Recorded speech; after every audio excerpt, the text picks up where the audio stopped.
Akhirnya terungkap sosok kakak asuh yang disebut orang kuat di belakang Verdi Sambo. Pola kakak asuh atau relasi kultural, relasi ideologis malahan itu memang faktanya ada.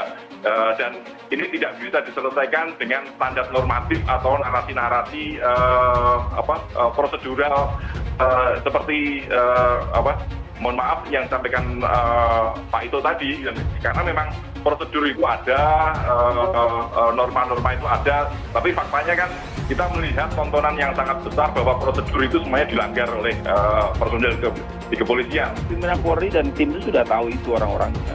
Hanya memang masalahnya dua. Pertama, apakah memang mau hanya berhenti di kasus Brigadir J atau ingin membuka semua.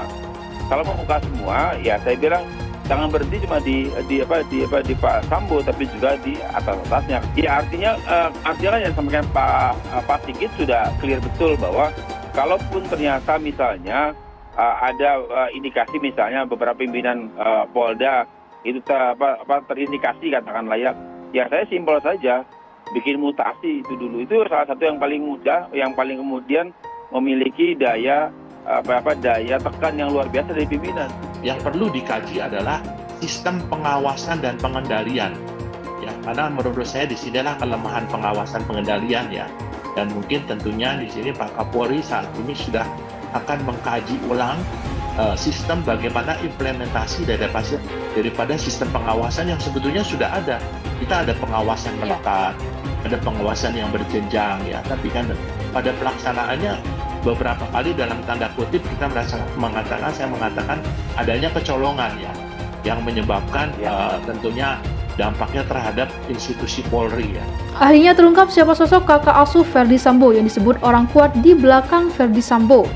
Awalnya, tak sedikit yang berspekulasi bahwa diduga Kapolri yang jadi backingan Verdi Sambo.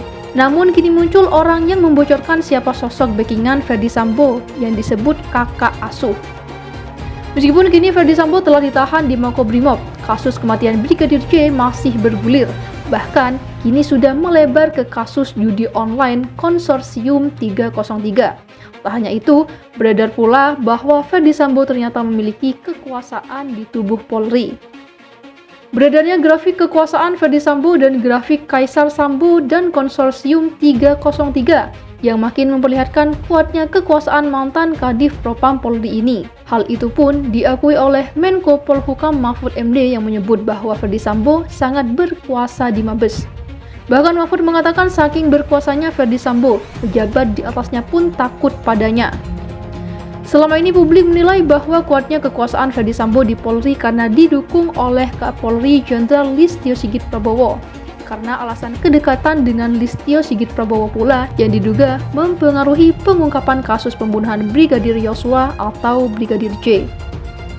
Tapi dengan penetapan Verdi Sambo dan istrinya, yakni Putri Chandrawati sebagai tersangka pembunuhan berencana Brigadir J, Kapolri sudah tak punya hubungan hierarki dengan Verdi Sambo. Hal tersebut dikatakan oleh wartawan senior Hersubeno Arif melalui kanal YouTube-nya Hersubeno Point.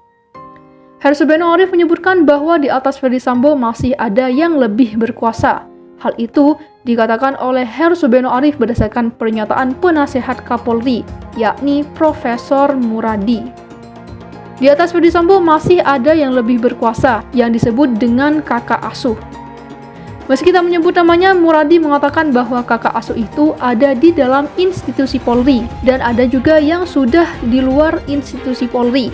Dikatakan pula bahwa Verdi Sambo bukanlah salah satu kepala atau pimpinan dari salah satu faksi atau geng di Polri. Muradi mengatakan bahwa publik perlu melihat ke belakang bagaimana Verdi Sambo mendapatkan pangkat bintang 1 pertama kalinya atau Brigjen pada tahun 2009 di masa Kapolri Idam Aziz.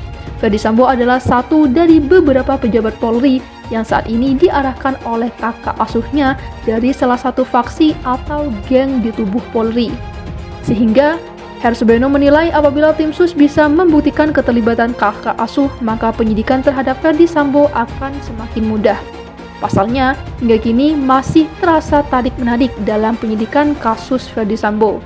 Hal itu terlihat dengan adanya grafik pembalasan dari grafik Kaisar Sambo dan Konsorsium 303 yang sebelumnya tersebar.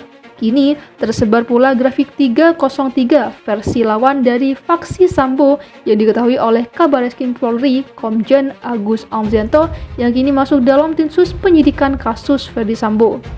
Beredarnya grafik tersebut disinyalir sebagai balasan dari geng yang masih mendukung Ferdi Sambo.